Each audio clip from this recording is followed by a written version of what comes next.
ஏன்னா ஃபேஸ் வந்து பார்த்தீங்கன்னா டோட்டலாக ஒரு மாதிரி மஞ்சக்காமல் வந்த மாதிரி ஃபேஸு, உடம்பு ஃபுல்லாக லீன் பாடி, ஓகேங்களா, ஃபுல்லாக எலும்பு மட்டும்தான் இருக்குது, தோல் கவர் ஆகிருக்கு, வயிறு மட்டும் அவ்வளோ பெருசாக இருக்குது. அந்த ஃபோட்டோ ஒன்று விட்டுறதுலேயே பார்த்தீங்கன்னா வயிறில் வந்து ஒரு ஊசி மாதிரி ஒன்று குத்தி வயிறுலேருந்து நீர் எடுத்துக்கிட்டு இருக்காங்க. அது பிறகு அசைட்டிஸ்ன்னு சொல்லுவாங்க. இதெல்லாம் வச்சு பார்க்கும்போது கிளாசிக்கலாக வந்துட்டு டிப்பிக்கலாக வந்து லிவர் ஃபெயிலியரோட சைன்ஸ் தான்.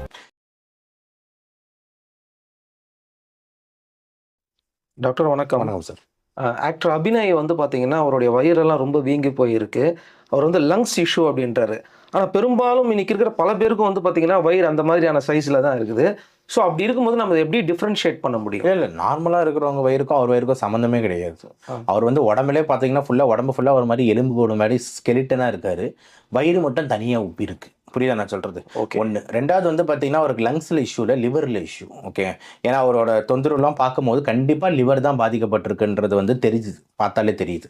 ஏன்னா ஃபேஸ் வந்து பார்த்தீங்கன்னா டோட்டலாக ஒரு மாதிரி மஞ்சக்காமல் வந்த மாதிரி ஃபேஸு, உடம்பு ஃபுல்லாக லீன் பாடி, ஓகேங்களா, ஃபுல்லாக எலும்பு மட்டும்தான் இருக்குது, தோல் கவர் ஆகிருக்கு, வயிறு மட்டும் அவ்வளோ பெருசாக இருக்குது. அந்த ஃபோட்டோ ஒன்று விட்டுறதுலேயே பார்த்தீங்கன்னா வயிறில் வந்து ஒரு ஊசி மாதிரி ஒன்று குத்தி வயிறுலேருந்து நீர் எடுத்துக்கிட்டு இருக்காங்க. அது பிறகு அசைட்டிஸ்ன்னு சொல்லுவாங்க. இதெல்லாம் வச்சு பார்க்கும்போது கிளாசிக்கலாக வந்துட்டு டிப்பிக்கலாக வந்து லிவர் ஃபெயிலியரோட சைன்ஸ் இதெல்லாம். லிவர் ஏன் செயலிழந்திருக்கு அப்படின்றது தான் வந்து இந்த கேஸில் வந்து நம்ம பார்க்க வேண்டிய விஷயமா வந்து இருக்குது. ஸோ கண்டிப்பாக இது வந்து பார்த்திங்கன்னா லங்ஸ் இஷ்யூ கிடையாது, லிவர் இஷ்யூன்றது உறுதி. ஸோ இந்த லிவர் இஷ்யூ வந்து பார்த்தீங்கன்னா அவருக்கு என்ன ரீசன் இருக்கும் அப்படின்றது உங்களுடைய கண்டிப்பாக யோசிக்கலாம். ஏன்னா இப்போ லிவர் ஃபெயிலியர் ஆகிருக்கு இவருக்கு. லிவர் ஃபெயிலியர் ஆகிறதுக்கு வந்து முக்கியமான காரணம் வந்து இவர் கேஸில் வந்து நம்ம பார்க்கும்போதே தெரியுது லிவர் சிரோசிஸ்ன்னு சொல்லிட்டு. லிவர் சிரோசிஸ்னா என்னன்னா, லிவர்னா நம்மளுக்கு தெரியும், லிவர் இந்த ஈரல்ன்றது ரொம்ப சாஃப்டான ஒரு உறுப்பு, நல்லா வந்து சச்சக்குன்னு ஜெல்லி மாதிரி இருக்கிற ஒரு உறுப்பு. ஆனால் அந்த உறுப்பு வந்து பார்த்திங்கன்னா வந்து நல்லா முரண்டு போயிட்டு நல்லா சுருங்கி போயிடுச்சுன்னா அது பேர் தான் லிவர் சிரோசிஸ். அந்த லிவர் சிரோசிஸ் வந்து ஏன் ஏற்பட்டிருக்கு அப்படின்னும் போது அதுக்கு முக்கியமான காரணம் வந்து பார்த்திங்கன்னா ஃபேட்டி லிவர். ஃபேட்டி லிவர்ன்றது ஈரலை சுற்றி வந்து கொழுப்பு சேர்றது. ஈரலை சுற்றி கொழுப்பு சேர்றதை நம்ம ரொம்ப நாளாக கண்டுக்காமல் விட்டோம்னா அது அப்படியே லேட்டர் ஸ்டேஜஸில் ஸ்டேஜ் 1, ஸ்டேஜ் 2, ஸ்டேஜ் கிரேட் 3லாம் போய் அப்படியே சிரோசிஸாக மாறுது. அந்த ஃபேட்டி லிவர் ஏன் வருதுன்னு பார்க்கும்போது 2 முக்கியமான காரணங்கள் நம்ம எடுக்க வேண்டியது இருக்குது. ஒன்று வந்து பார்த்திங்கன்னா வந்து ஆல்கஹாலிக் ஃபேட்டி லிவர், இன்னொன்று நான் ஆல்கஹாலிக் ஸ்டீட்டோஹெப்படைட்டிஸ். ஆல்கஹாலிக் அப்படின்றது வந்து உங்களுக்கு தெரியும், முக்கியமான காரணம் லிவருக்கு போகிறதுக்கு காரணம் வந்து மது தான், அதில் டவுட்டே கிடையாது. மது வந்து பார்த்திங்கன்னா க்ரானிக்காக லாங் டைமில் நீங்கள் எடுத்துக்கிட்டே இருக்கீங்கன்னா அது லிவரோட ரியாக்ட் ஆகி, ஏன்னா ஆல்கஹால் வந்து 80 to 90% லிவரில் தான் செரிக்குது, மெட்டபலைஸ் ஆகுது. அப்போ ஆல்கஹால் லிவரை இன்ட்ராக்ட் ஆகி ஃபஸ்ட்டு கொழுப்பு, ஆனால் இன்னும் இன்ட்ராக்ட் லிவர் சுருங்கி போயிடுது, ஃபைப்ரோஸ் ஆகிடுது, அதுதான் சிரோசிஸாக மாறுது. அதனால் வந்து பார்த்திங்கன்னா ஆல்கஹால் வந்து மிக முக்கியமான காரணன்றதுல எந்த மாற்று கருத்தில் நம்பர் 1. ரெண்டாவது, ஆல்கஹாலை தாண்டி வேறு காரணங்கள்னும் போது ஒரு சில இன்ஃபெக்ஷன். இப்போ எக்ஸாம்பிள் ஹெப்படைட்டிஸ் பி அப்படின்னு சொல்லிட்டு ஒரு கிருமி இருக்குது. அந்த ஹெப்படைட்டிஸ் பி வைரஸும் டேரெக்டாகவே சிரோசிஸை கிரியேட் பண்ணலாம். இது 2. மூணாவது வந்து பார்த்திங்கன்னா அதர் தேன் தட் வந்துட்டு நான் ஆல்கஹாலிக் ஸ்டீட்டோஹெப்படைட்டிஸ்க்கு முக்கியமான காரணம், அதாவது ஆல்கஹால் இல்லாத ஃபேட்டி லிவர் ஆகி இந்த மாதிரி லிவர் சிரோசிஸ் ஆக முக்கியமான காரணம் வந்து பார்த்திங்கன்னா weight, obesity and fatty liver. Obesity வந்து ஒரு இம்பார்ட்டன்ட் ரீசனாக அதில் அமையுது. ஒபிசிட்டி ரொம்ப அதிகமாக இருக்குன்னும் போது ஃபேட்டி லிவர் இருக்கா இல்லையா நம்ம செக் பண்ணிக்க வேண்டிய அவசியம் இருக்குது. ஃபேட்டி லிவர் எந்த கிரேடில் இருக்குது அப்படின்ட்டு. ஏன்னா ஃபேட்டி லிவர் நம்ம நினச்சோன்னா அதை நார்மல் ஆக்கிடலாம், ஆனால் சிரோசிஸ்க்கு போயிடுச்சுன்னா நார்மல் ஆக்க முடியாது. கொழுப்பை வந்து கரைச்சிட முடியும், ஆனால் கொழுப்புலேருந்து அது வந்து டோட்டலாக வந்து லிவர் சுருங்கிடுச்சு அப்படின்னா நம்மளால் அதை நார்மல் ஆக்க முடியாது. ஓகேங்களா? ஸோ முக்கியமான விஷயம் வந்துட்டு இந்த ஒபிசிட்டி. அதுக்கப்புறம் இந்த ஒபிசிட்டி ஏன் வந்து ஒபிசிட்டியில் வந்து நிறைய சப்டைப்ஸ் இருக்குது. வெயிட் அதிகமாக இருக்கிறதுனால எக்ஸ்ட்ரா பேஷண்ட் வந்துட்டு இந்த சேச்சுரேட்டட் ஃபேட் அதிகமாக எடுக்கிறாங்க.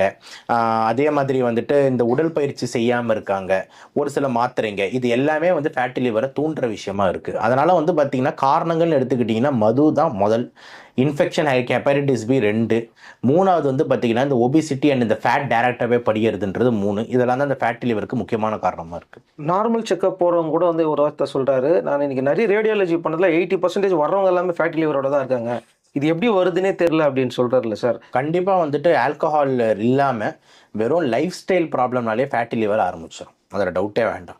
யோசிச்சு பாருங்கள், நம்ம ஃபைபர்ஸ் அந்தளவுக்கு நார் சத்து பொருட்கள் அதெல்லாம் பெருசாக எடுக்கிறதே இல்லை, 1. ரெண்டாவது வந்து பார்த்திங்கன்னா ஃபுட் டைமிங்ஸில் ரொம்ப சேஞ்சஸ் கொடுக்குறது, 2. மூணாவது சாப்பிட்ற ஃபுட்லாம் நிறைய டீப் ஃப்ரைடு ஆயில் ஐட்டம்ஸு இந்த மாதிரி ஐட்டம்ஸாக இருக்குது, 3. நாலாவது அந்த ஆயில் ஐட்டம்ஸ் எல்லாமே வீட்டு ஆயில் இல்லாமல் வந்துட்டு வெளியே யூஸ் பண்ணுற பாம் ஆயில், ஆல்ரெடி சுட்டு பகோடாவை, சிக்கன் பகோடாவை, இந்த பகோடாவை, பீஃப் பகோடாவெல்லாம் சுட்டு ஒரு 10 நாள் வச்சுருந்தேன் எண்ணெயிலே திருப்பி சுட்டு கொடுக்குற அந்த ஆயிலை உள்ளே விட்டுக்கிட்டே இருக்கிறது. இந்த மாதிரி வந்து நம்ம ஸ்ட்ரெஸ், லைஃப் ஸ்டைல் சேஞ்சு, இது எல்லாமே பார்த்தீங்கன்னா ஃபேட்டி லிவரை ஈஸியாக உண்டாக்குது. குழந்தைங்களுக்குலாம் ஃபேட்டி லிவர் வருது. அதுதான் கொடுமையே. 10 வயசு 12 வயசு பையன்லாம் நல்லா தொப்பையும் துந்தியுமா இருக்கான். அவனுக்கெல்லாம் பார்த்தா ஃபேட்டி லிவர் லைட்டாக ஆரம்பிக்குதுன்றாங்க. ஸோ அதனால் வந்து கண்டிப்பாக ஃபுட் அண்ட் லைஃப் ஸ்டைலில் இங்கே முக்கியமான விஷயம் இருக்குது. அதே மாதிரி உடல் பயிற்சின்றது நிறைய நடக்க மாட்டேங்குது. சரி சில பேர் சாப்பிட்டதுக்கு ஏற்ற மாதிரி உழைப்பாங்க. சாப்பிட மட்டும் நல்லா டிஃப்ரெண்ட்டாக சாப்பிட்டு பீஸா, பர்கரு, நான் சொன்ன மாதிரி ஃப்ரைட் ஐட்டம்ஸ் இதெல்லாம் சாப்பிட்டுக்கிட்டு ஃபைபர்ஸு, ஃப்ரூட்ஸ், வெஜிடபிள்ஸ் பெருசாக எடுக்காமல் ப்ளஸ் வந்து பார்த்திங்கன்னா உடல் பயிற்சி எல்லாமே செடென்ட்ரி லைஃப் ஸ்டைலாக வந்ததுலேருந்து மொபைலுக்கு அப்புறம் திருப்பியும் வந்துட்டு சும்மா உட்காந்துக்கிட்டு இருக்கிறது, திருப்பியும் மொபைலு, படுத்துக்கிட்டு இருக்கிறது, சாப்பிட்றது, இப்படி ஒரு லைஃப் ஸ்டைல் இருந்துகிட்டே இருந்தால் ஈஸியாக 2-3 வருஷத்தில் ஃபேட்டி லிவர் வரப்போகுது. இப்போ வந்து இந்த லிவர் சிரோசிஸ்லேருந்து வெளியானவங்க நிறைய பேர் இருக்காங்களா? குணமானவங்க எத்தனை பேர் பார்த்துருக்கீங்க? இல்லை சார், லிவர் சிரோசிஸ்ன்றது பர்மனெண்ட். ஓகேங்களா?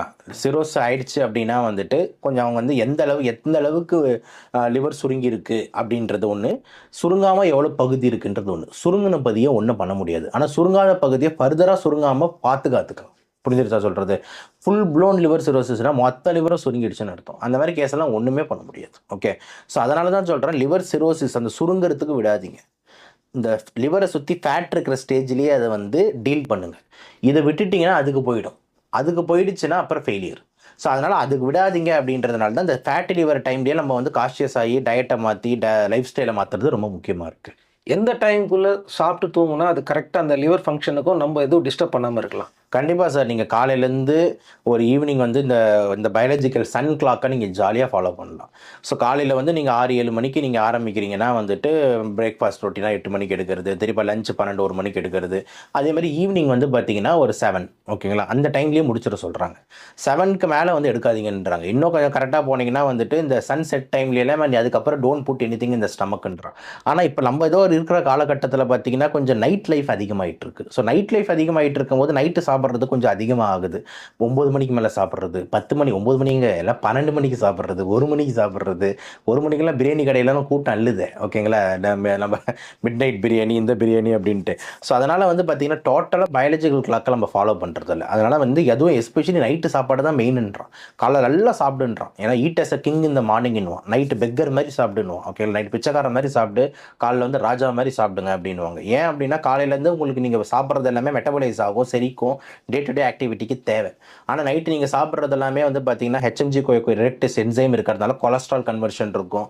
அதுமாதிரி நைட்டு நீங்கள் சாப்பிடும் போது ஜிஐக்கு வந்து ஒரு ப்ரெஷரு, அதை யூஸ் பண்ணி அதை நம்ம செரிச்சு யூஸ் பண்ணுறதுக்கு என்னென்னு பார்த்தா நீ தூங்கிட்டு இருப்ப. அப்போ அது வேஸ்ட் ஆகி இந்த லிவர் எடுத்துக்கோ அவனுக்கு இப்போ தேவையில்லையா அப்படின்ட்டு எல்லாம் லிவரில் ஸ்டோர் ஆகினே வரும். ஓகேங்களா, ஆனால் காலைல சாப்பிட்றத நீ ஓடுவே விளையாடுவே ஏதாவது வேலை செய்கிறேன்னா அந்த எனர்ஜி யூஸ் ஆகிக்கும். ஓகேங்களா, அப்போ நைட்டு சாப்பிட்டு ஸ்டோர்னு அனுப்பும் போது லிவருக்கு வந்து ப்ரெஷர் அதிகமாகுது, லிவருக்கு வந்து ஃபேட் அதிகமாக சேருது, ஃபேட் லிவருக்கு முக்கியமான காரணமாக அமையுது. லிவர் சிரோசிஸ் வந்துருச்சு அப்படிங்கிறத நம்ம எந்த அளவுக்கு உணர முடியும்? அதுக்கு என்னென்ன மாதிரியான அறிகுறிகள்லாம் நம்ம கண்முறையில் தென்படும்? கண்டிப்பாக வந்து மஞ்சக்காமால். ஓகேங்களா, மஞ்சக்காமால்லாம் வந்துருச்சுன்னா லிவர் சிரோசிஸ்னா மஞ்சக்காமால் வந்துருச்சுன்னா அப்படின்றது மாதிரி தான், ஒன்றும் பண்ண முடியாது, அப்படியே ஓட்ட வேண்டியதுதான்ற மாதிரி தான் யோசிக்கணும். ஓகேங்களா, ஸோ கண்டிப்பாக மஞ்சக்காமால் ஒன்று இம்பார்ட்டன்ட் விஷயம். ரெண்டாவது வந்து வயிற்றில் தண்ணி சேருது. ஸோ வயிற்றில் தண்ணி சேர்றது பேர் தான் அசைட்டிஸ்ன்னு சொல்லுவாங்க. யூர்வேரியா பாருங்கள், நல்ல ஒரு பானை மாதிரி இருக்குது, அதில் ஊசி போட்டு தண்ணி எடுத்துட்டு இருக்காங்க. இது ஒரு பெரிய தொல்லை. ஓகேங்களா, ஃப்ரீக்வெண்ட்டாக ஏன்னா சேர்ந்துனே தான் இருக்கும். நீங்கள் போயிட்டு ஒரு 2 நாளைக்கு ஒரு வாட்டி 3 நாளைக்கு ஒரு வாட்டி குத்தி எடுத்துன்னு வந்துனே தான் இருக்கணும். ஓகேங்களா, அது எவ்வளோ தொல்லைன்னு யோசிச்சு பாருங்கள் பேஷண்ட்டுக்கு.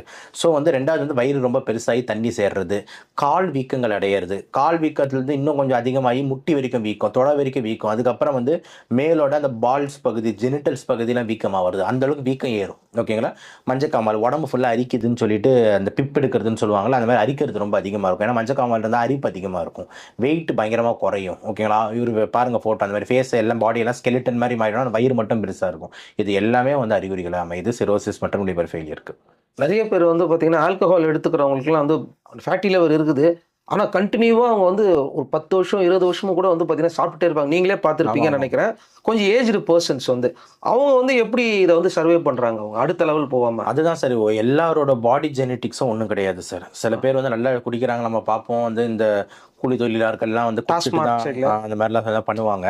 என்ன விஷயம் அப்படின்னு பார்த்தீங்கன்னா எல்லாரும் பாடி ஜெனட்டிக்ஸ் ஒன்றும் கிடையாது. சில பேர் பார்த்தா குடிக்கிறாங்க, அதுக்கு ஏற்ற மாதிரி மூட்டை தூக்குவாங்க, கூலி வேலை செய்வாங்க. அப்படின்னும் போது அவங்க வந்து எனர்ஜி வந்து பார்த்தீங்கன்னா ஏதோ வேறு விதத்தில் வந்து செலவு பண்ணுறாங்க. ஆனால் ஆல்கஹால்லாம் சாப்பிட்டு ஒன்றுமே பண்ணாமல் இருந்தால் லிவர் ஈஸியாக பாதிக்கும். ஓகேங்களா, அதே மாதிரி ஒருத்தவங்க ஜெனட்டிக்ஸ்னால அவங்க தப்பிக்கிறாங்க. ஓகேங்களா, பாடி ஜெனட்டிக்ஸ்னால் எல்லாருக்குமே சிகரெட் பிடிக்கிறவங்க எல்லாருக்குமே கேன்சர் வராது, குடிக்கிறவங்க எல்லாருக்குமே சிரோசிஸ் வராது. ஆனால் வந்து பெரும்பான்மையான ஆளுங்களுக்கு ஒரு 100 பேர் இருக்காங்கன்னா ஒரு 30லேருந்து 40 பேருக்கு வந்து வரும் அப்படின்றது தானே ப்ரூஃப். புரியுதா நான் சொல்கிறது? நம்ம ஒரு 50 பேருக்கு வரலையேன்னு நம்ம பார்க்குறத விட அந்த 30-40 பேர் நம்ம ஒரு ஆளாக இருந்துட்டான்னு தான் நம்ம யோசிக்கணும். புரியுதா நான் சொல்கிறது? இது ஒரு பெரிய சங்க். 100 பேரில் ஒருத்தர் இல்லை, 100 பேரில் 30-40 பேருக்கு வருது.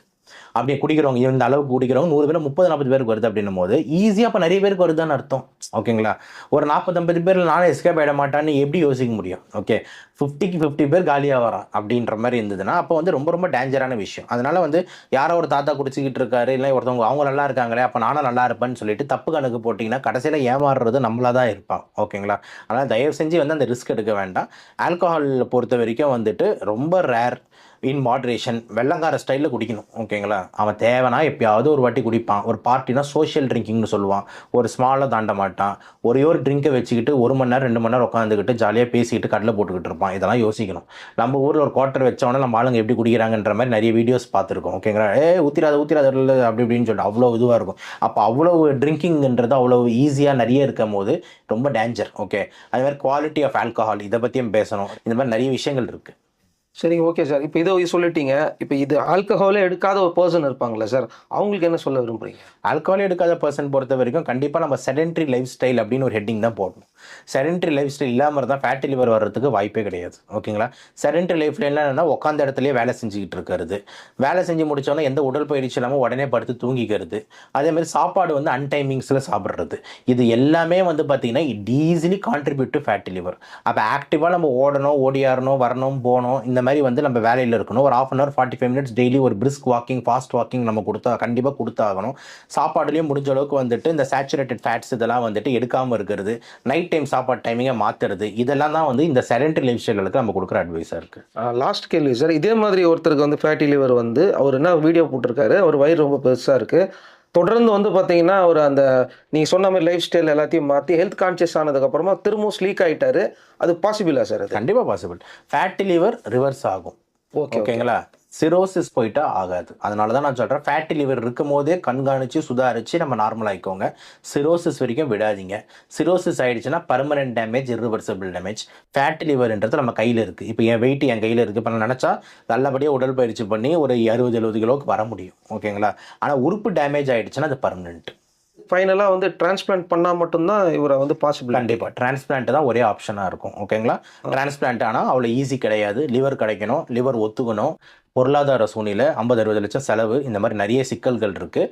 எத்தனை பேர் இதுக்கு முன்னாடி வெயிட்டிங்கில் இருக்காங்கன்னு தெரியாது. நிறைய சேலஞ்சஸ் இருக்குது. ஆனால் டிரான்ஸ்பிளான்ட் மட்டும்தான் இப்போ இதுக்கு ஒரே க்யூர். ஓகே டாக்டர், நீங்கள் சொன்னது நிறைய பேர் யூஸ்ஃபுல்லாக இருக்கும். ரொம்ப தேங்க்ஸ். நன்றி சார்.